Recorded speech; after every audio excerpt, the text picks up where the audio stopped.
Hey, Bill, how's it going? Hey, Dom. All good on this side. How about you? Not too shabby here. Yeah. So, Hello, everyone. Welcome to resichat. We are live today. So thanks, everyone, for watching us. Before we go into kind of the topics, let's do some house cleaning items, right? Dom, you want to kick us off? What time is resichat every week? 12 o'clock, On what day? Tuesdays. Wait, Tuesday. 12 That's right. o'clock Eastern Standard Time. All right, 12 o'clock Eastern on every Tuesday. All kinds of different topics, whether it's housing management, technology, events specific, it does not matter. We're actually working on some great topics upcoming in these next few weeks, so we look forward to everyone joining us. Uh, if you want, check out the website. We'll post it on here in just a bit. But we can actually, take you on as a guest speaker. So if you want to be live with us on any of these Resi chats, go ahead and submit your request there. Or even if you don't want to be live with us, but you want some questions answered, we're more than happy to take those on as well. And you can submit that from the website too. Or maybe if you just want to hang out. Well, yeah, or maybe you just want to Do you know what I hang mean? out and just be here with us. That's all I mean, good too. isn't that the whole point of this anyway? This is like our little lounge. I will say I am looking forward to actually doing this live and in person with you. So hopefully we can get through this mess pretty soon. I hear it's pretty close, but Same. I'm hearing at least over in Europe they're over the curve, so that means we're probably about 2 weeks to a month behind. yeah. So good news all around coming our way. All right. Well, let's get started here.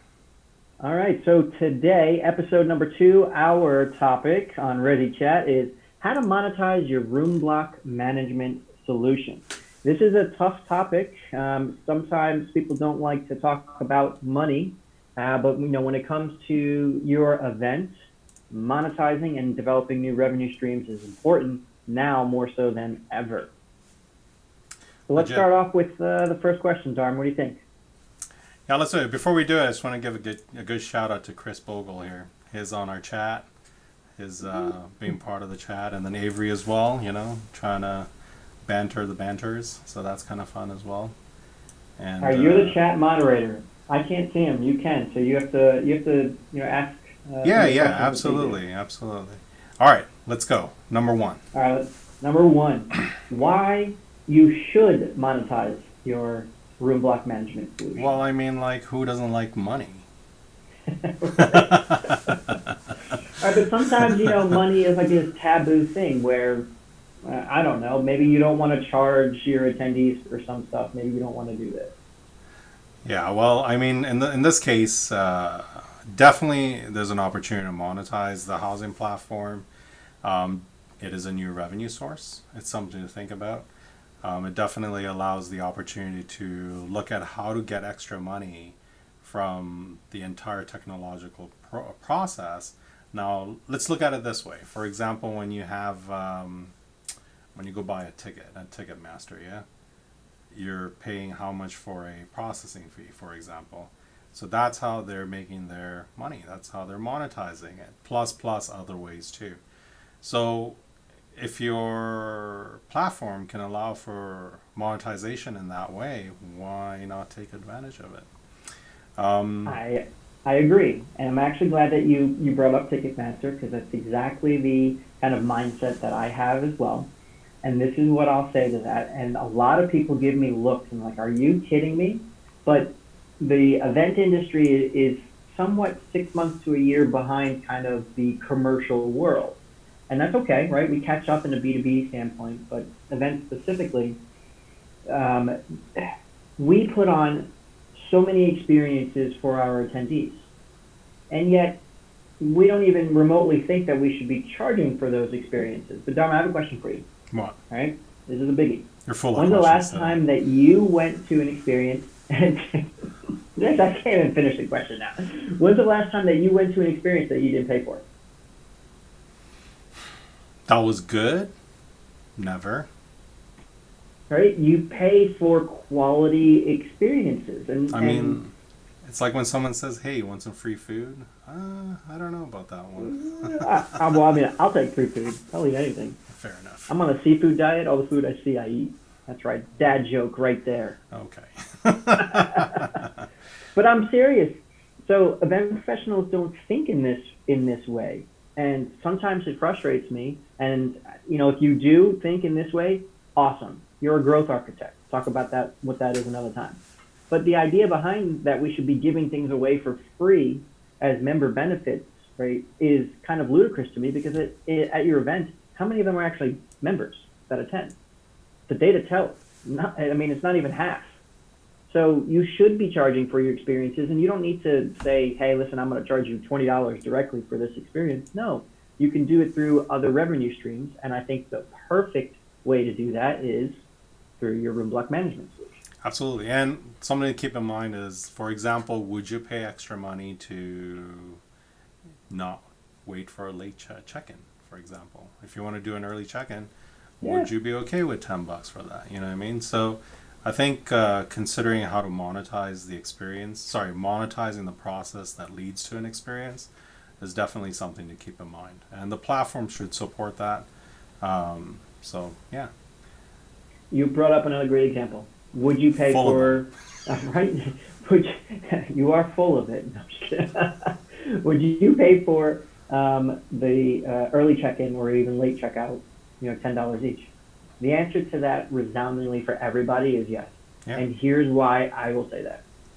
Look at Southwest Airlines. You know how many people purchase early A-list check-in just to be on there if they're not part of A-list? They had to up it because it was so much, from $25 to $50. Oh, wow. Like, I mean, I don't know what they're doing right now because nobody's flying, but before all of this, that's what they did. That's pretty cool. People And pay for experiences. absolutely. It, it, so. And I think also to keep in mind is with the monetization process, it does help offset a lot of revenue that has been cut in the last couple of years through the commission breakdown. So this is a good way to, it doesn't equate it, but it does help it. So that's something to keep in mind as well. And I think everyone is sort of monetizing it in a different way. For example, in New York, we heard this a few weeks ago. There's a portage fee for every person automatically added to to your reservation. So surprise. So even the hotels are monetizing That's different. on top of the resort fee, but only, Yeah, but only in New York. it's wild. It's wild. Well, okay, so that actually feeds into the next question is like, how do you get over the stigma then of trying to charge? People think, hey, I'm nickel and diming, right? I think what you said there was kind of perfect for that. It's not considered nickel and diming if you're putting on a valuable experience. There's a fine line, though, I believe. I know you and I kind of always sit on opposite sides on this one. Oh, not always. Not always, most sometimes.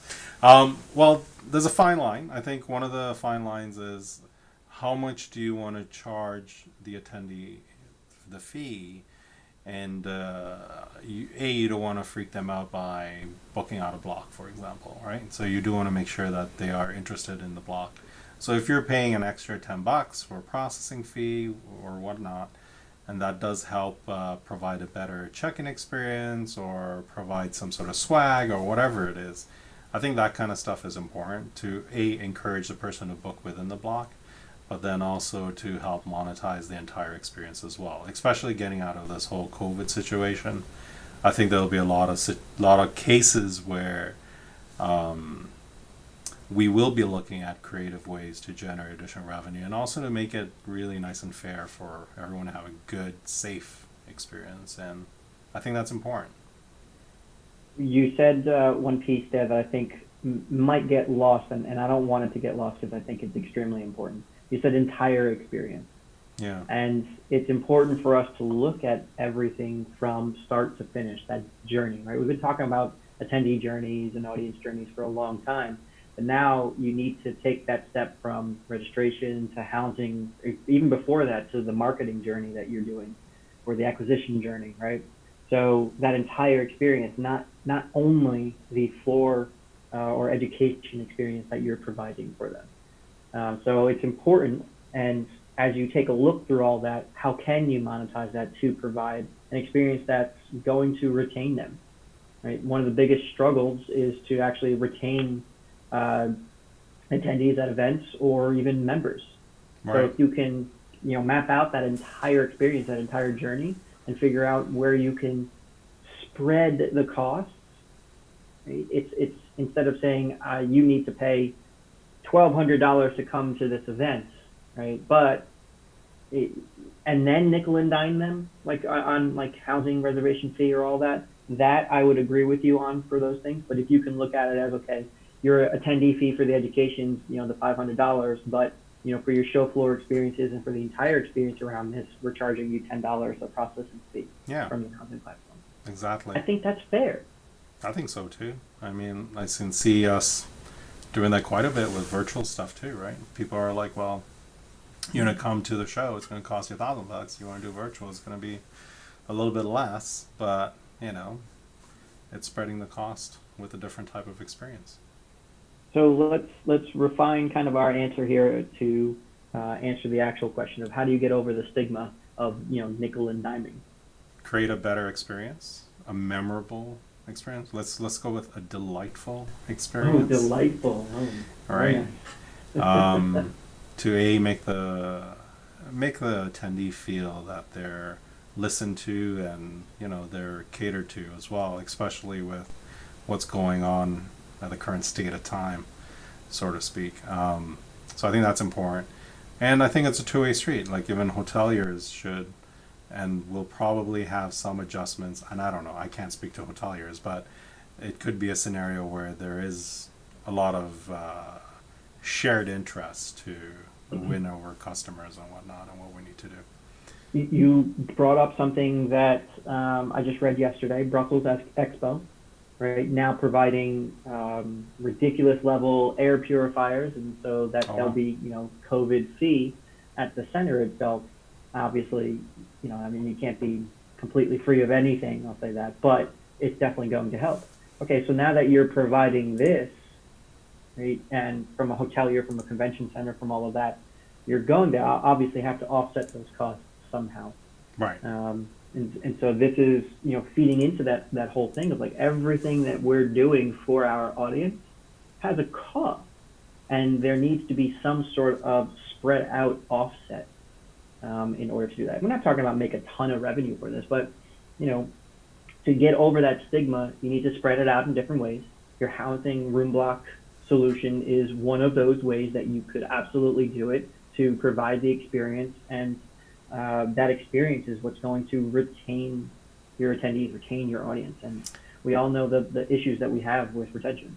Yeah, exactly. And I think what's also important is how the platform is monetized. I mean, because there could be a case is like, well, I have to pay for the platform usage or whatnot.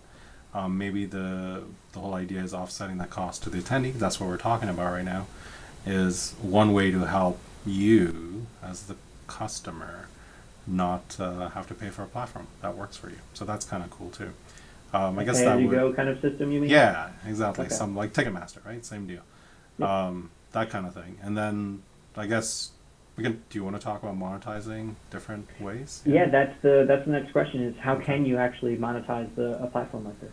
Yeah. So one of them would be reservation fees. That's great. Another way would be maybe per night add-ons. So for example, we've had some customers where it works really well in a stay to play kind of scenario for sporting events, where you can incentivize the booking process by adding additional dollars to a reservation fee, sorry, a reservation cost, um, and then compartmentalizing that together as well. So then that's another way to do revenue. Or maybe it could be a hotel percentage commission, which other partners of ours do really well for the clients, is negotiate a better rate. And then also sponsorship areas too. So through the platform, there's opportunities to do sponsorship, maybe different tiling or logos or exposure or whatnot. You know what I mean? So there's different and creative ways to start adding additional revenue models, essentially through the platform or attached to the platform in one way or the other, so to speak. Got it. All right. So to recap that, you have your reservation fee, which is per reservation, not per room night. Right. So Yeah, that's you right. might have 20,000 room nights, but only 10,000 reservations. Let's just say. Yeah. Then you also have the per night add-on. So an example of that is your average room night might be 190, right, from the hotel, but you make it 200 so that you're collecting those $10 Right. extra per night, right? Exactly. Okay.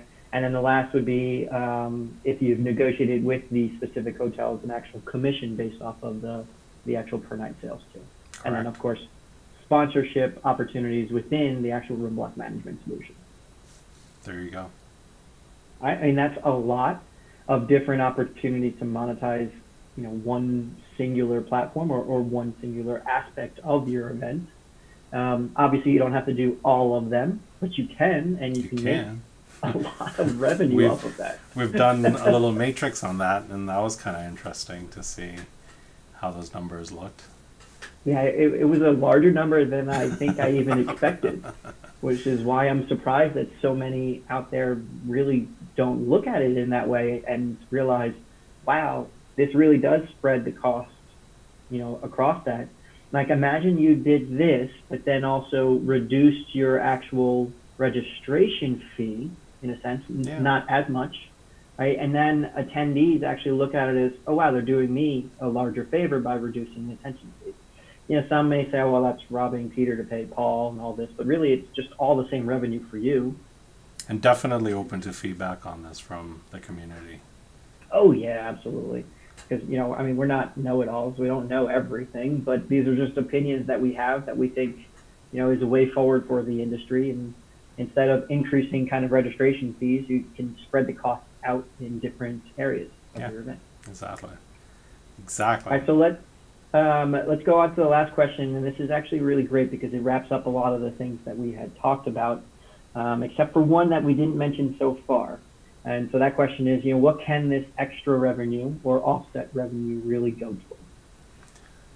There's a lot of things. One of them can be experiences, right? One of them can be member benefits. Maybe it could be something where, if you book within the block, you get a discount off your membership, and I don't know, maybe that's a take on it. Or there is a benefit of it through the conference. Maybe you get access to specific events that are related to that because of an integrated approach. And then also reserves for pandemics, right? Or crisis that we're going through right now. So Yeah.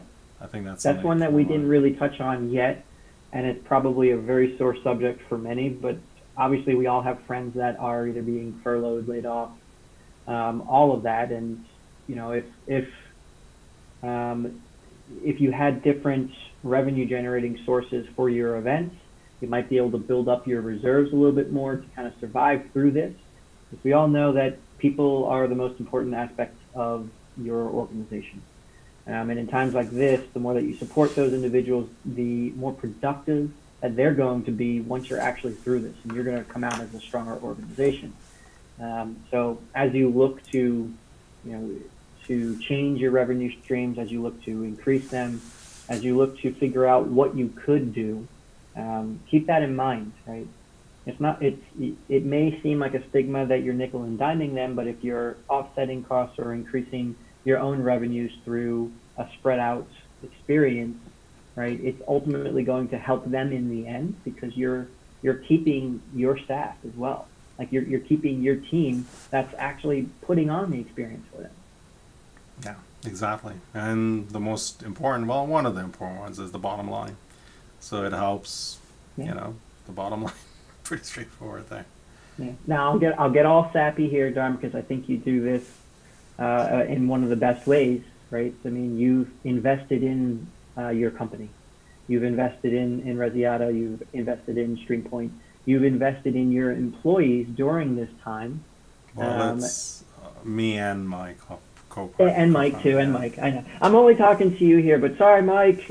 But like you've been such a great example that I believe others should absolutely follow if they can. Like you took a look at the business and you said, this is what we can do. Let's move some people around at this time to, help in different ways to make sure that we are creating the best possible outcome for us moving forward. Yeah, No, and I love it. I think what's important there is also that we're also helping our partners and our clients as well through the journey.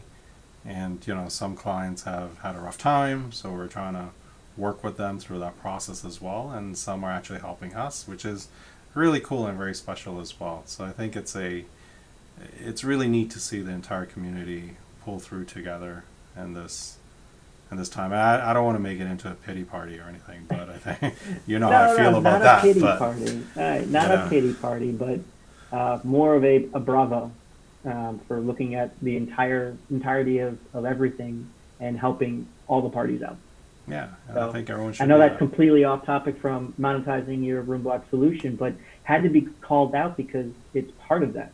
It's part of getting your reserves set and looking at your different revenue streams. Yeah. And housing platform is one of them.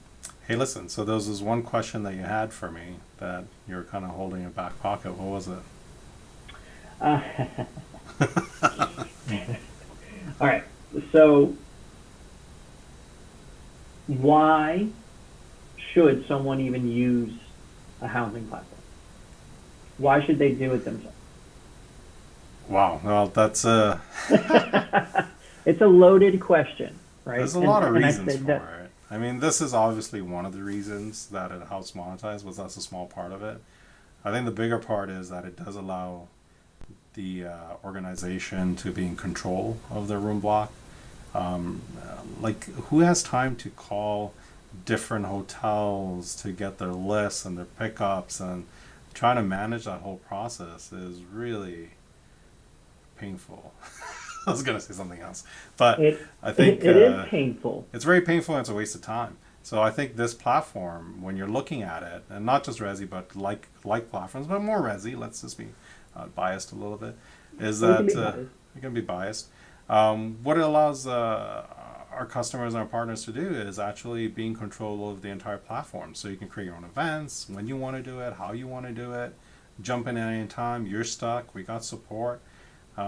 It's just how software should work. It should work how you work, not you need to work how the software works. Like, and that is, I think, one of the most important things. Like when we're looking at the monetization space, it's also important to consider how much time an application is saving you, because that's monetizing your time. And if you're not monetizing your time, well, then you're wasting your time. Period. Yeah, I was hoping you'd go that Yeah. route. Okay. Your time is the most precious commodity out there. There's Absolutely. only You want to go 24 home and hours in think a day. about, like, you want to think about dinner and hang out with your family and play with your kids. You don't want to go home and stress about room blocks. That's ridiculous.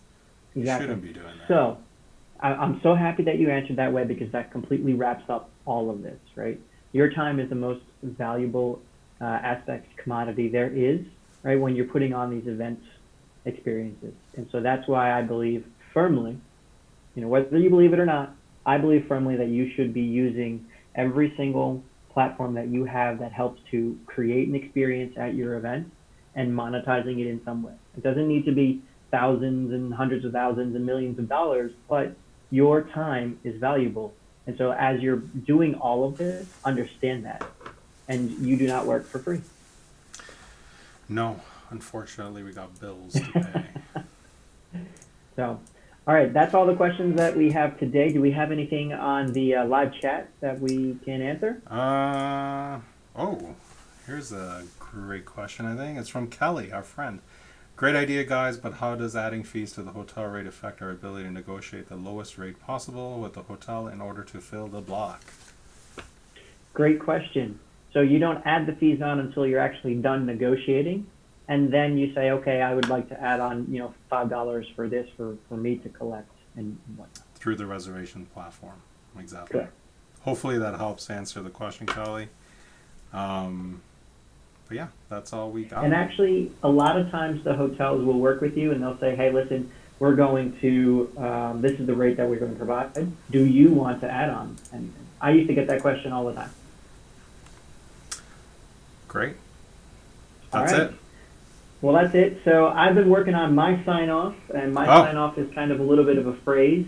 So I'll say mine before yours because yours is still so much better than mine. I'll work on it. But mine is I'll see you next time. My phrase is embrace your weird, everybody. mine's bye.